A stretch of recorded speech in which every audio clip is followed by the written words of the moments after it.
Now the latest ITV News in London with Duncan Golestani.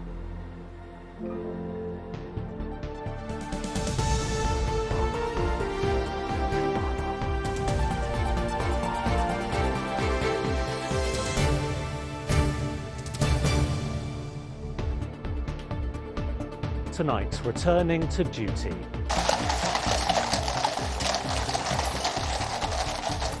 Our Russia Camping House Parade is confirmed loose were seriously injured and have been operated on. Also on the programme, the political row over the pay per mile driver's charge that won't go away. A plea from Dame Deborah's family: give people affected by cancer more time with their loved ones.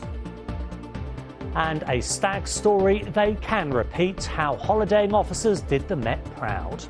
In terms of morals and values, it's like, no, that's not right, it's not cool. So it doesn't matter where you are in the world, that was still wrong on that day, and we all sprung into action and did what we did. Good evening. A day after runaway military horses brought chaos to London's rush hour, it was business as usual today for the Household Cavalry, with a formal inspection in Hyde Park. Soldiers emerged from their barracks this morning as the horses caught up in yesterday's drama underwent surgery.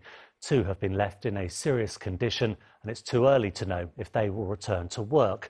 The injured soldiers, though, are expected to make a full recovery. Carolyn Sim has more. The mounted troops of the Household Cavalry headed out as planned this morning for the Major General's inspection in Hyde Park. But 4 of their horses were still recovering from yesterday's shocking events. We now know the blood-soaked grey horse seen galloping through Aldwych is called Vida. She was among 4 to throw their riders when they were spooked by noise from a building site in Belgravia. Another horse collided with a taxi, 1 hit a car, another this bus. The animals charged 5 miles through the city, injuring 4 people before they were finally recovered. Taking part in today's parade is this woman's son. She was travelling up to London when it happened. I was very worried, particularly when we couldn't get hold of our son to find out what was happening. We were on a train from Devon, we live in Devon, so yeah. The Army confirmed to us today that one of the horses had been transferred to a specialist hospital. All of the others are being closely observed, and those that didn't have surgery are expected to be back on duty very soon. The Defence Minister James Cartledge said today that this event was very rare and that around 150 horses are out on exercise every day of the week in London. But animal rights campaigners are concerned. They've started a petition calling for the injured horses to be sent to a sanctuary for the rest of their lives. These animals who have been bred into existence to serve a purpose, to be used by humans. I don't think that's good enough. I think we can move beyond that as a society and recognise that animals are worthy of more consideration in their own right. But they remain part of our pomp and ceremony and are loved around the world. Very, very happy that we saw it, because it's just pure luck. You don't expect to see this in where we come from in Sweden, so it's really cool, yeah. We're here visiting our friends and been on a tour, so but it was so nice that they planned this for us today. It's too early to say whether the horses will make a full recovery, but the Army says they're getting the best care possible. Carolyn Sim, ITV News. With only a week to go until polls open, time's running out for London's mayoral candidates to win your vote. Sadiq Khan may be ahead in the polls, but with divisive issues like crime and ULEZ, it's all still to play for. The gloves came off again between the main candidates in the latest debate, and despite Sadiq Khan's repeated denials, he couldn't escape more uncomfortable questions about plans for a pay-per-mile driver's charge on London's roads. Our political correspondent Simon Harris reports. We're in it to win it, you know. Sadiq Khan began his campaign more than a month ago with a commanding lead in the opinion polls. And with a week to go, he can't afford to drop the ball. Today, he was playing a non-contact version of American football in Brixton to promote his manifesto promise to attract major sporting events to London. That's a touchdown. Khan is desperate to persuade Green and Liberal Democrat supporters to vote for him instead. My nervousness is that those who may want to vote for the Greens or the Lib Dems or a smaller party of voting with their heart may wake up on May the 3rd with a hard right divisive Tory mayor. But Khan has been unable to shake off his past enthusiasm for a form of road user charging known as pay per mile. In the latest televised mayoral debate, the host quoted from Khan's own book. Plans to introduce more comprehensive road user charging system to be implemented, Sadiq, you said in your book, by the end of the decade. Khan now insists it won't happen. I've instructed the Commissioner to make sure any work that began under Boris Johnson is stopped in relation to pay per mile. But his Conservative rival thinks she's found his Achilles heel. £21 million has been spent on this already, and you know that. Sadiq Khan said he would never bring in the ULEZ expansion, and he did. Nobody trusts you anymore because you said you wouldn't do that. You're saying now, and you may be smirking, but this would actually really upset so many people. The Green Party candidate, who was in Soho calling for more pedestrian schemes on London streets, thinks Sadiq Khan has other weaknesses. I think Sadiq Khan, as the Mayor of London, hasn't been that strong enough voice to government about things that need to change for Londoners. So things around housing, things around the climate and other transformational policies that Londoners really need to see a difference. It's the Mayor of London of a city of almost 9 million people, and it should be that loud voice to government. As often as when he became mayor. That's an extra 1,000 people every year, sex offenders who should be locked up or should be captured and are not being captured. A week from now, the campaign will be over. Londoners will be casting their votes and the candidates will have nothing to do but wait for the results. Simon, Sadiq Khan said he was nervous. Does the latest opinion poll suggest he should be? Well, there's a new poll out today, carried out by Savanta for Queen Mary University in East London, which again gives Sadiq Khan a commanding lead over his Conservative rival. He's on 46% to Susan Hall's 33%, with Rob Blackie in third place on 9%, Zoe Garbett on 7% and Reform UK's Howard Cox on 2%. Now, when you compare this with the last Savanta survey 3 weeks ago, there's a slight narrowing of the gap. Khan's down a point, Hall's up a couple of points. And on the evidence of that, you'd say it's a pretty safe bet that he's going to be re-elected on May the 2nd. But his team continue to give the message that they really are worried about turnout. And of course, you have to remember, in the last 2 elections, he won with a very healthy margin. So a much reduced, drastically reduced majority, I'm sure he wouldn't enjoy that. No. Simon, thank you. And here is a list of the candidates standing to be Mayor of London on your screens now. The election takes place, as Simon said, on Thursday, May the 2nd.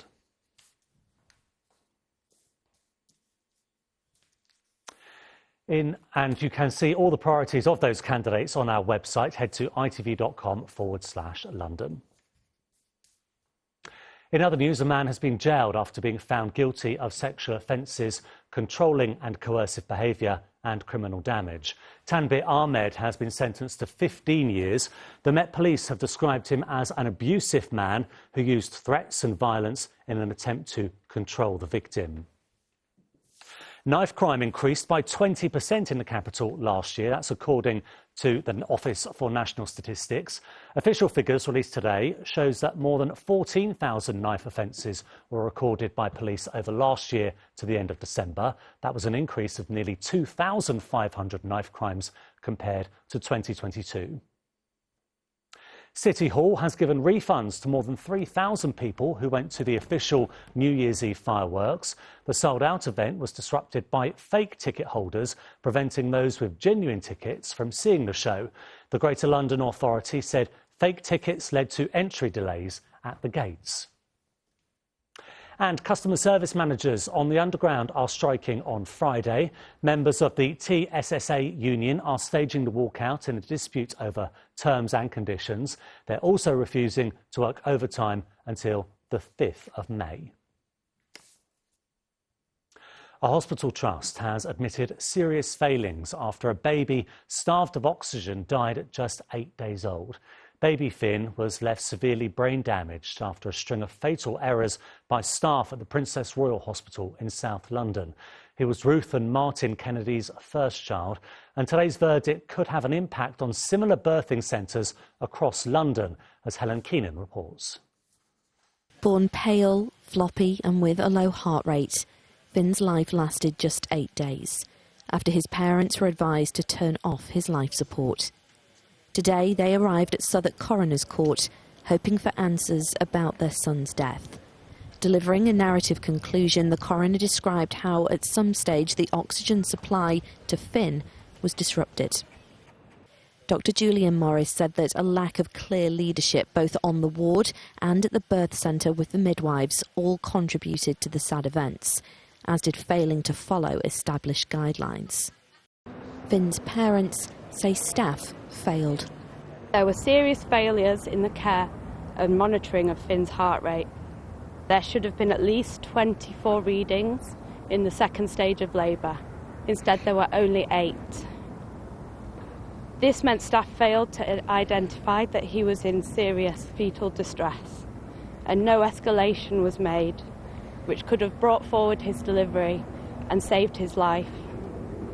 King's College Hospital has released a statement saying we fully accept the coroner's findings announced today, and we would like to apologise again to the Kennedy family for the serious failings in care they experienced at King's. In recent years, we have made positive changes to maternity services at the Trust, including a review of midwifery staffing, enhanced training for midwives and ensuring more senior supervision in the department at all times. The issues that arose during Finn's birth have been addressed, at least to an extent, by this birthing centre, but there's no guarantee that these issues are not still arising in other birthing centres. So it's important for the coroner to write to them and ensure that they are opening and closing when it's deemed safe to do so, and that there are midwives in charge on each shift. The coroner has said he will write to the management of all birth centres across London. Finn's parents say if this can save other babies' lives in future, that is something that will make them proud. Helen Keenan, ITV News.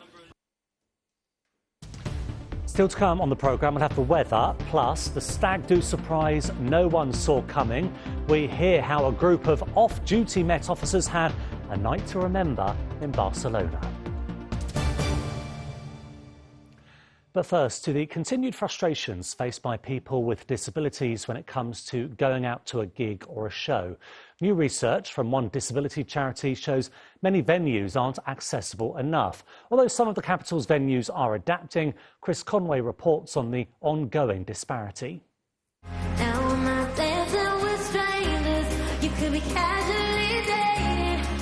It should be a night of entertainment and enjoyment, a chance for all to take in a live show.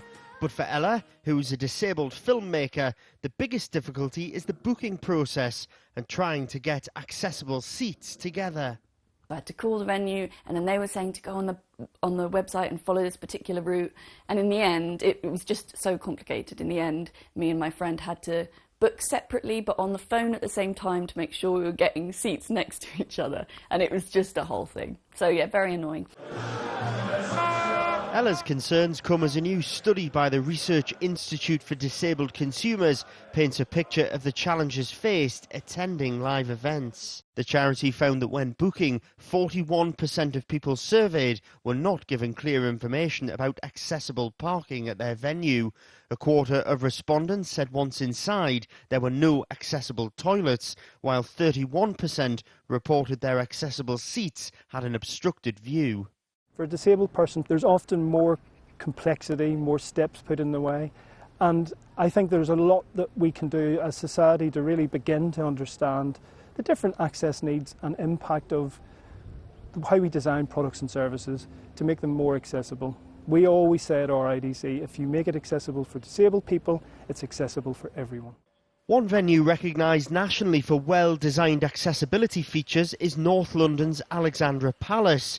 Modifications have been made to the building, which offers designated entrances to a wheelchair-friendly platform in the main hall and lowered bars in hospitality. We also have dedicated staff on the platform and spread all around the venue, which are trained in accessibility awareness that we deliver in-house. And we always have top-up training for all of our staff across all of our events that we do. Despite the age of the building making it harder to improve accessibility, staff at Alexandra Palace say it's a venue suitable for all. It's always a challenge. We are a 150-year-old building, but we've have found really creative ways to get around that, and also taking feedback from our actual customers and really listening to them and what do they need us to do to make this venue more or as accessible as it can be. The Research Institute for Disabled Consumers will continue to work with the entertainment industry. They want to put an end to disabled people facing an accessibility lottery when trying to enjoy live events. Chris Conway, ITV News. The family of Dame Deborah James have urged all UK political parties to commit to a long-term cancer strategy to give more people affected by cancer more time with the people they love. Dame Deborah died in June 2022, 5 years after she was diagnosed with bowel cancer. The campaigner from Surrey used her diagnosis to raise awareness and set up the Bowel Babe Fund, which has raised more than £12 million. Her father said writing the open letter keeps his daughter's memory alive. One of the things before she died, we all promised that we would continue her legacy and continue her fundraising. And moving on from her motto of please check your poo, we're back to early diagnosis saves lives. It's an open letter to all political leaders saying, let's just, within 12 months of the election, have a proper strategy campaign for cancer within the UK and have early diagnosis as one of the main points in it. There is more in that in the evening news. Let's have a look now at what else is in the programme with Charlene.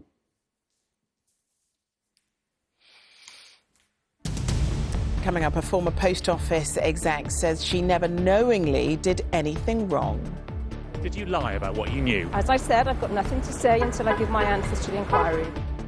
Angela van den Boogaard was one of the key characters in the ITV drama about the Horizon scandal.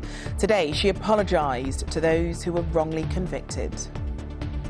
Also tonight, wary of the water. Confidence in our rivers and seas dips over the rise in sewage spills, and by special invitation, a school gets the royal treatment after a pupil's offer to Prince William. Join us for those stories and more from 6:30. Now, there's always an unforgettable story to be told about the goings-on at a stag do, but few can match the heroics of Met Police Sergeant Aaron Emin. His night out in Barcelona took a dramatic twist when a thief tried to rob a restaurant, but he didn't get far, as Anton Allen reports. Ready to stop crime at home and even abroad. I suppose it was an instant reaction, wasn't it? I mean, we didn't even look at each other. I think it was just a synchronised get up and go. Police officer Aaron Emin was on his stag do with his two fellow officers and best friends, Nick and Chris. Despite being out for lunch in Barcelona, the officer sprung into action to catch a robbery in a restaurant. It was almost an instant reaction from the table. I would say most of us, because some weren't. But I think all 4 or 5 of us got up instantly and we pursued the male down the road. We got him fairly quickly, just as he was about to discard the goods he'd just stolen. We managed to recover everything and bring him back safely to the restaurant where we waited for Spanish police to arrive.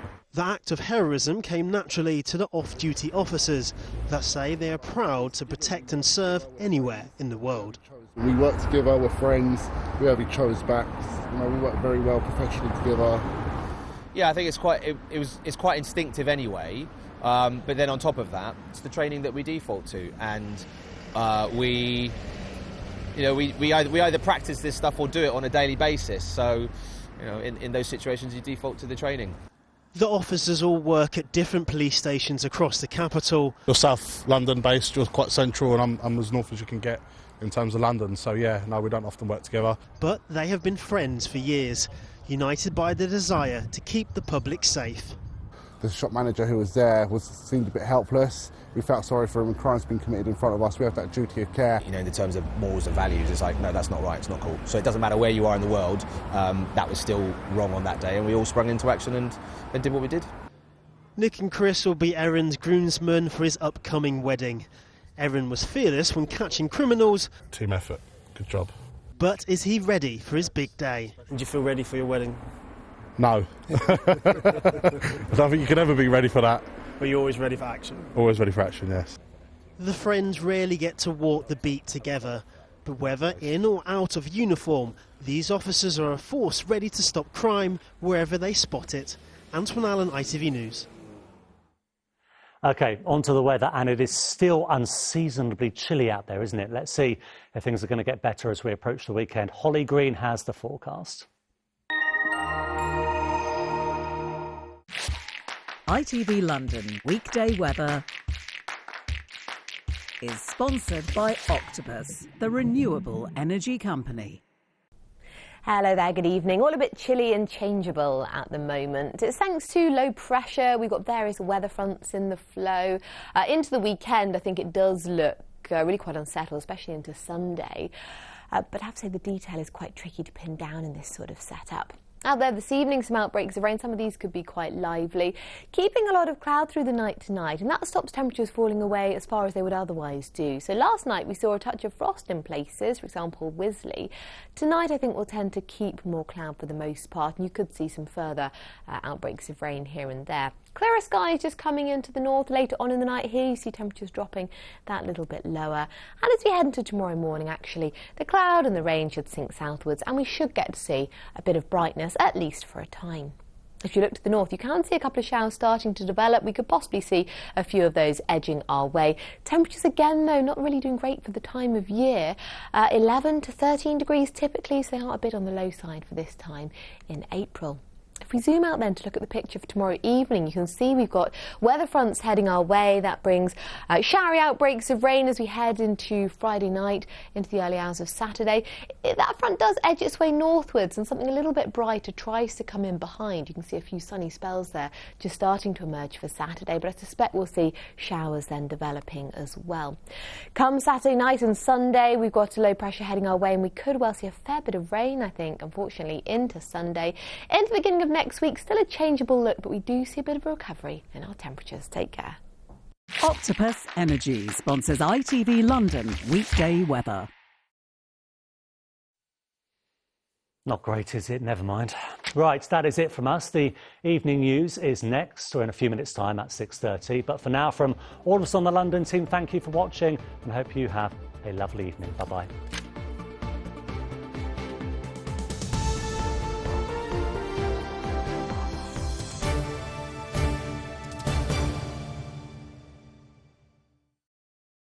This is a party election broadcast by the Green Party. To say that our party